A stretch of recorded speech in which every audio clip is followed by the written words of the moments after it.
I've made up my mind. We might never see each other again. P.S. Please stop speaking ill of my daughter-in-law.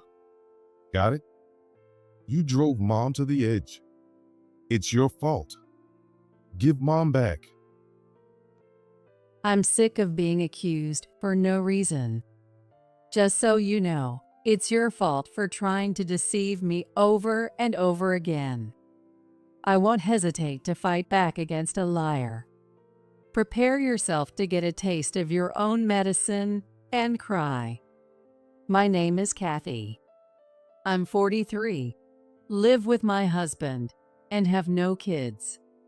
When I say we live together, my husband, Sam, is only in the US for half the year.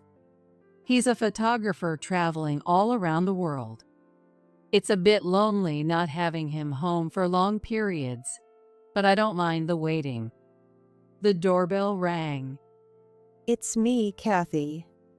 All right, Sarah, I'll open up now.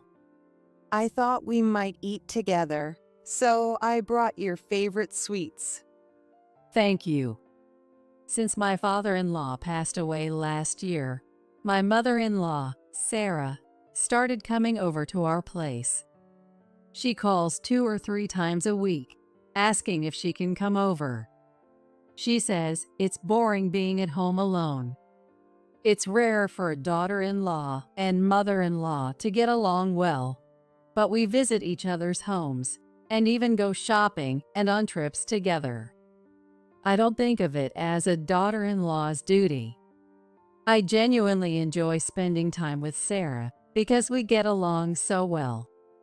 Sarah is a lovely person, but can be a bit absent-minded.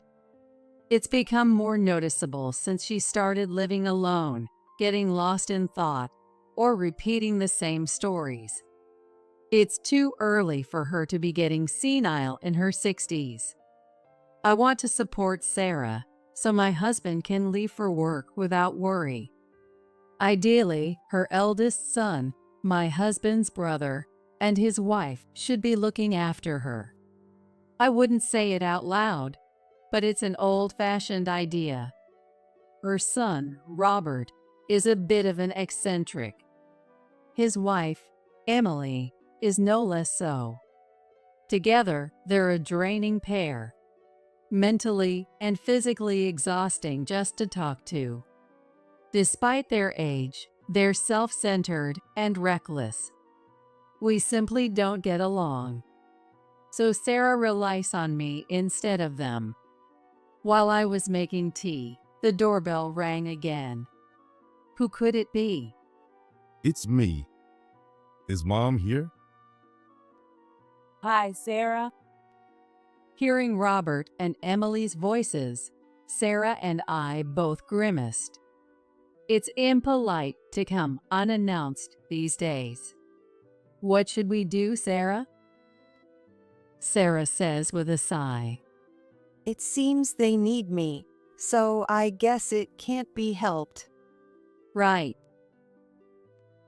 I opened the door. Hey, Kathy.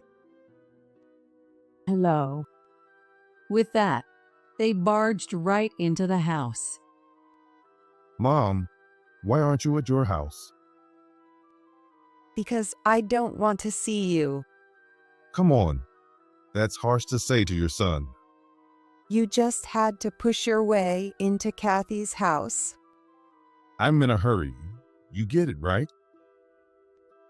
Sarah looked fed up. I've said it multiple times, but I don't have money to lend you guys. Please, Mom. As he said this, he ate my sweets. It was not the attitude of someone asking a favor of his mom.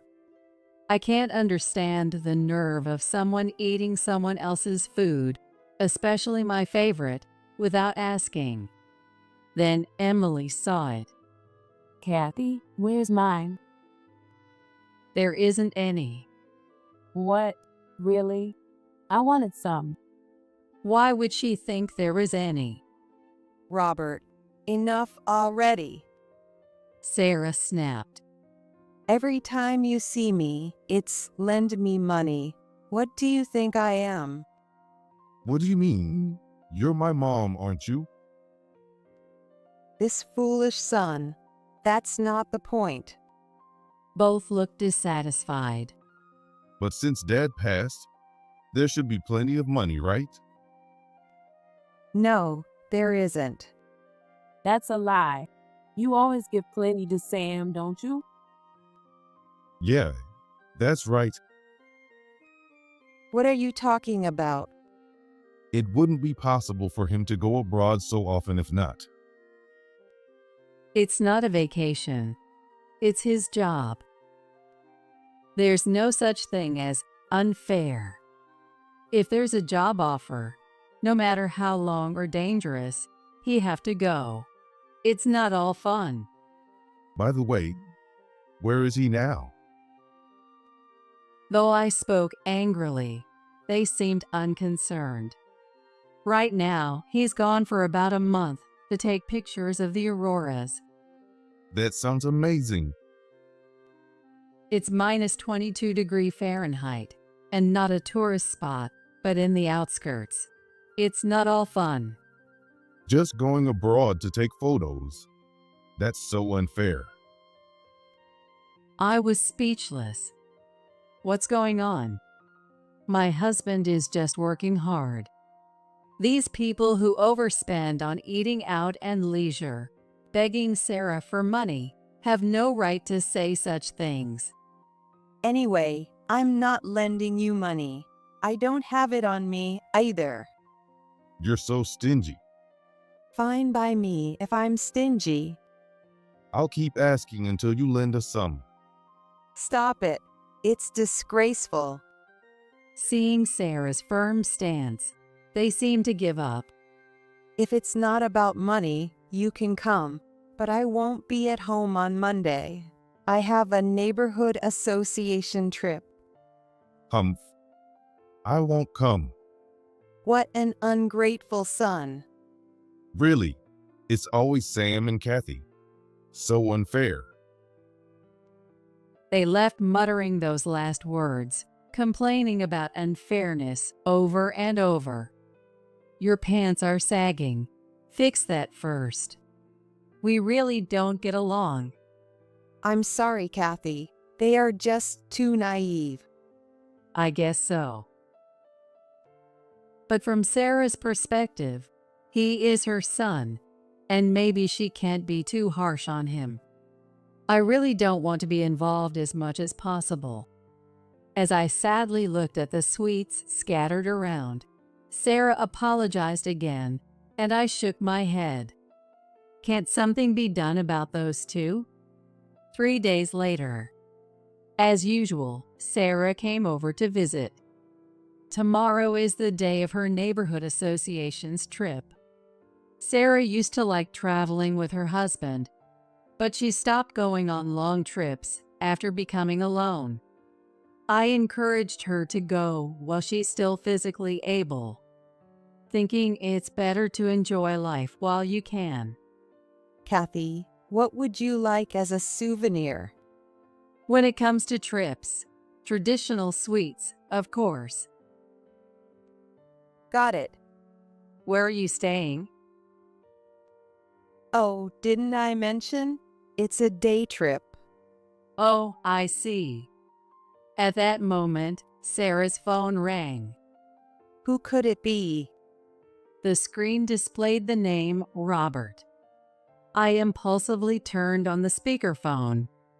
I felt guilty, like I was eavesdropping, but I had a bad feeling. Mom, it's me. What's wrong? I've embezzled some money from my company. Please, I'll definitely pay it back. Can you lend me some? We were stunned. Is this one of those scam calls?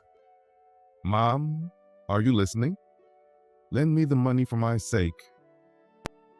Sarah, getting anxious, confirmed over the phone.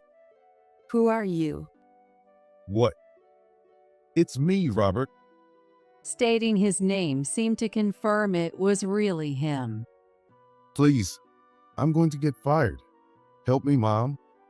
Why did you use company money without permission? Sorry. It was my fault. I know. He is a truck driver who spends most of his working hours alone, even managing his time card inside the truck. In other words, he wouldn't normally even see the company's money. Why would he have access to use it? It's not right to resort to such tactics just because he can't get a loan.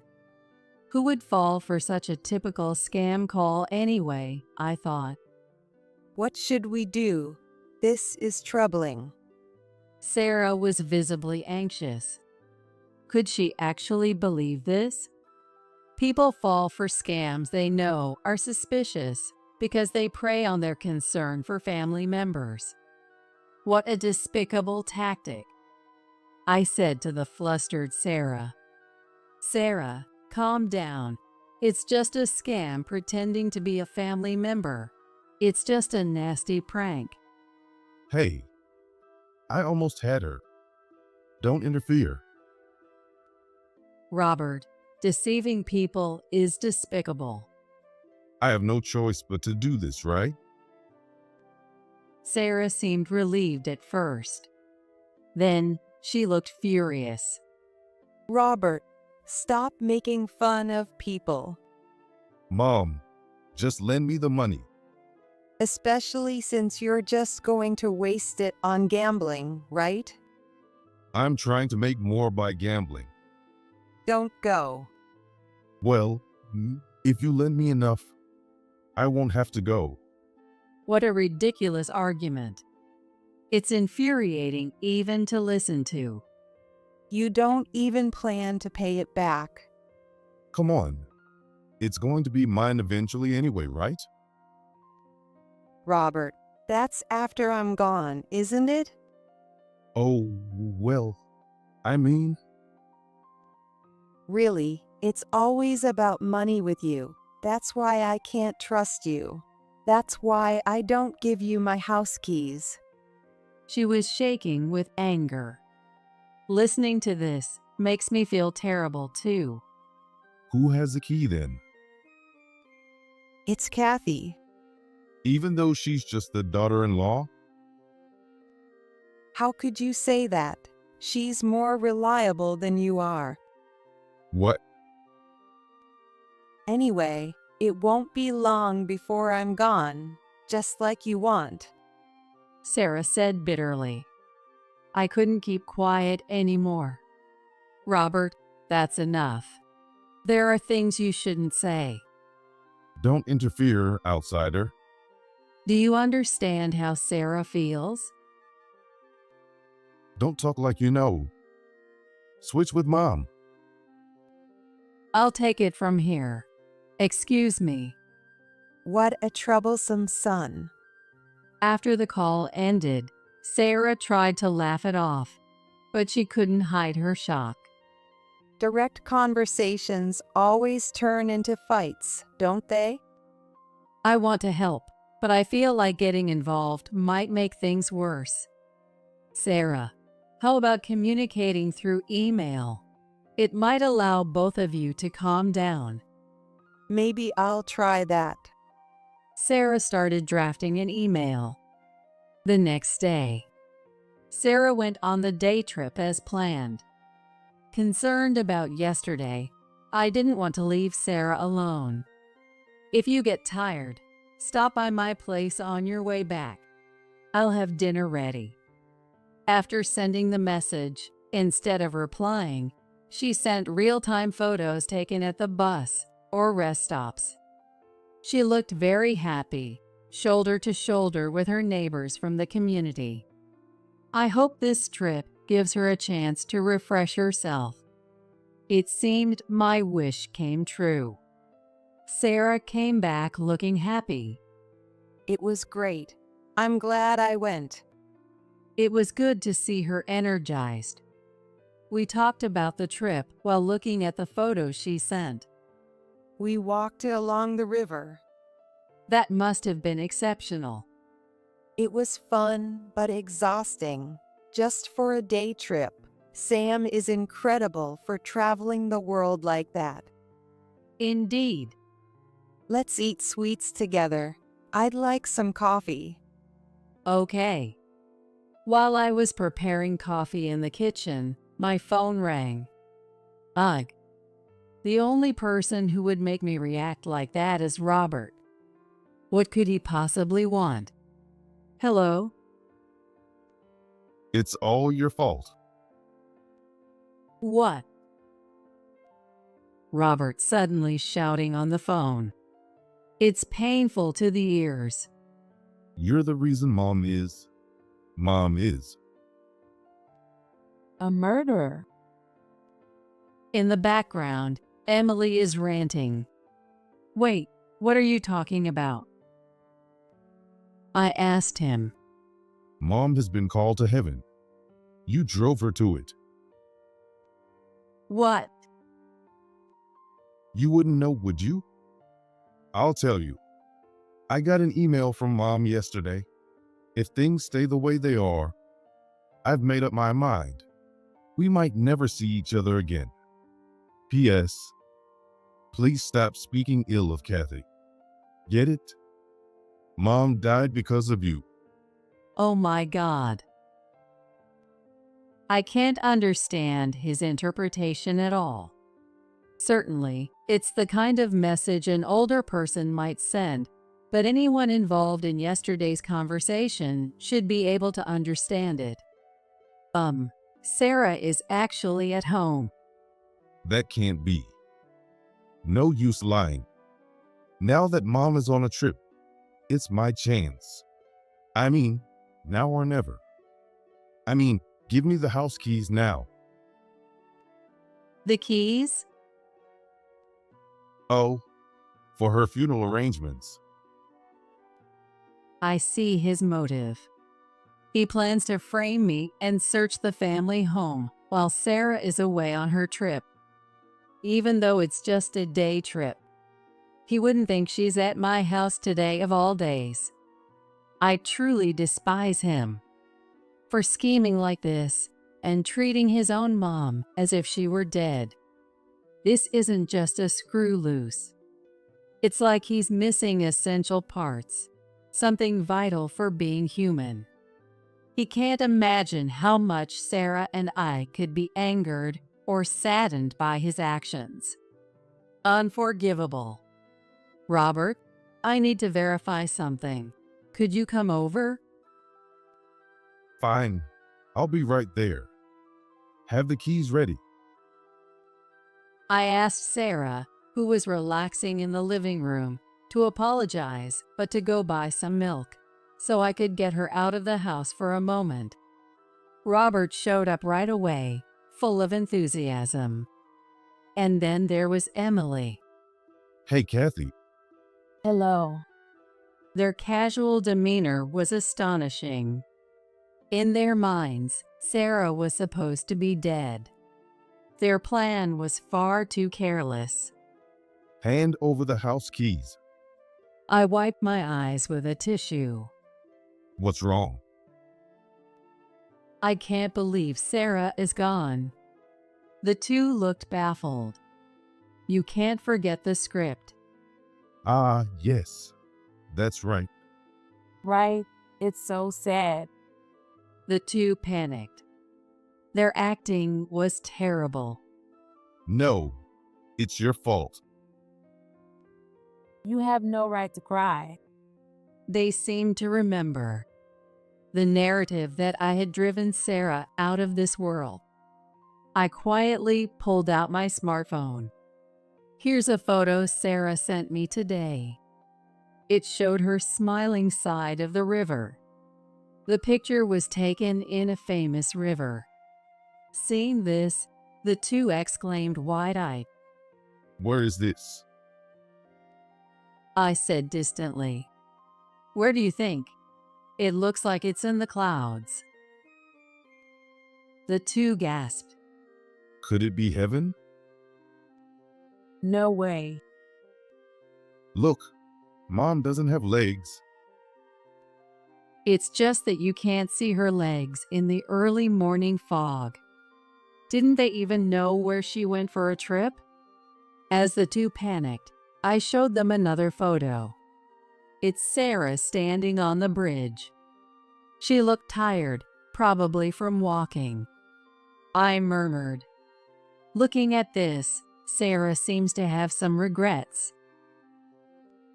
Is this the river Styx? No way. Stop joking. Mom's just on a trip, right? What are you talking about?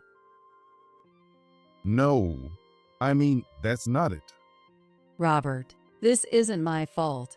I haven't done anything. Please don't suspect me. As they looked back and forth between me and the photo, confused and panicking, their fabricated story seemed to become reality, and they were scared.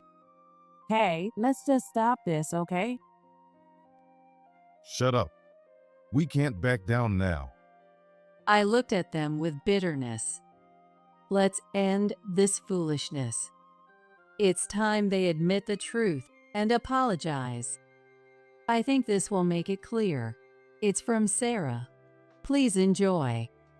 I opened a box of traditional sweets, the souvenir. They should realize by now. But they didn't. Are these funeral treats? No way. The funeral is already over?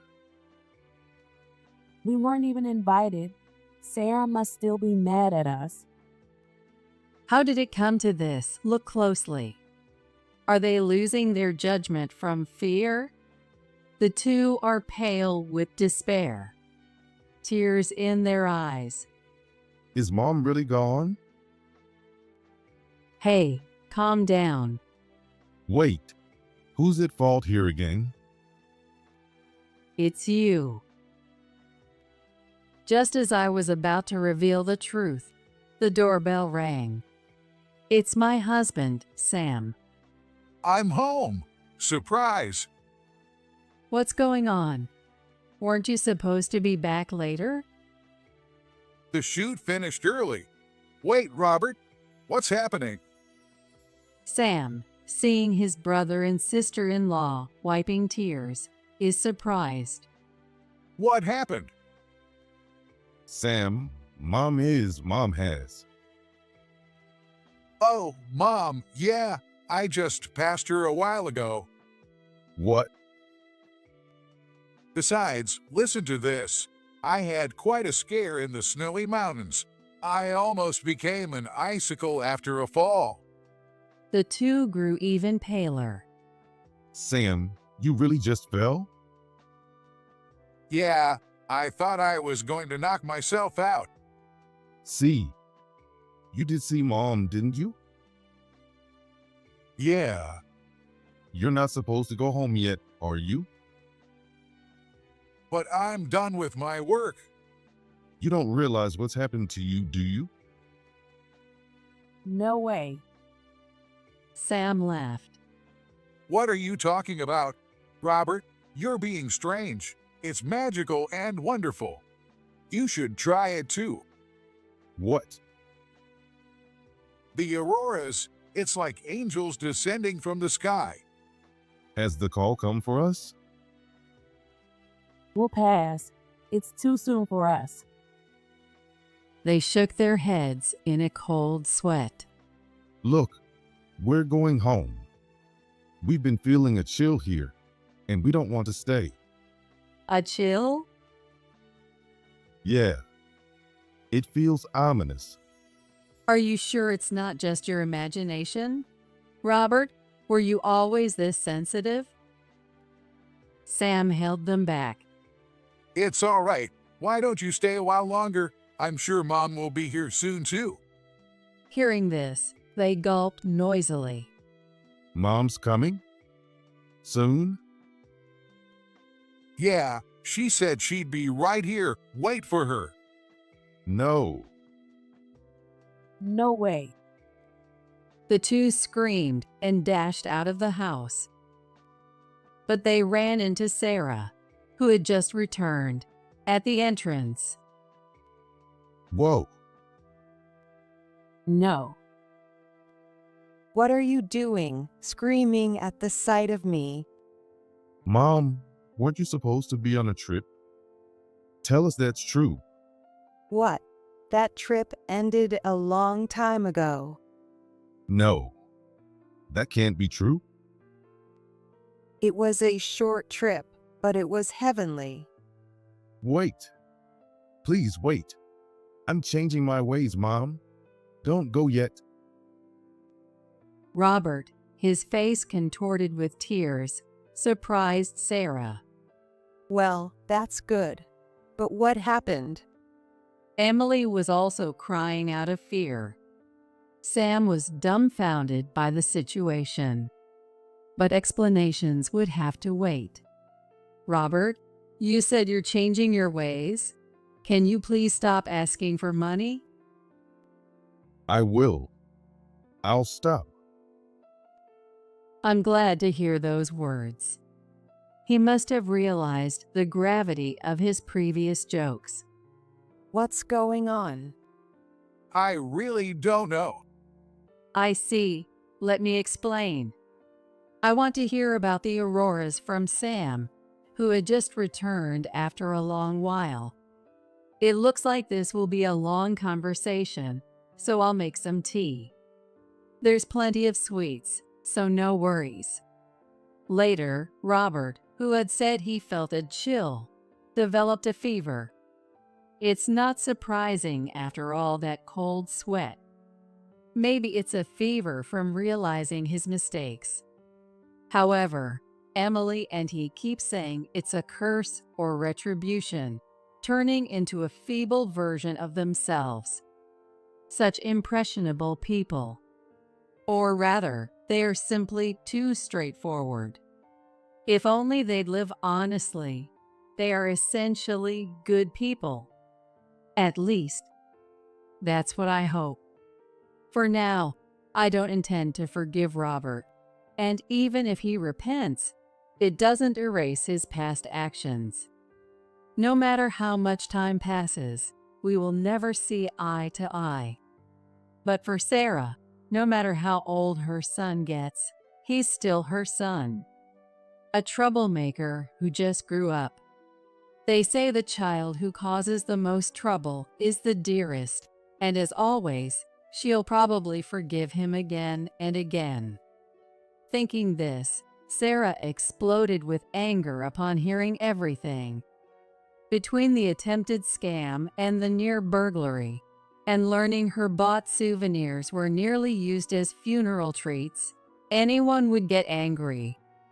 How can you, at your age, not know what's right and what's wrong, you idiot son? I'm sorry. Instead of his usual retorts, he just apologized. Maybe that's a small improvement. But I'm still very much alive, so don't you forget that. Nothing wrong with that. Stay healthy as long as you can. We may not get along, but on that we agree. Sam will soon leave for work abroad again. While he's worried about the family, he says it's all good because I'm here. It's a bittersweet feeling. I'll keep an eye on Sarah as her tea buddy and watch over Robert, so he can go work with peace of mind.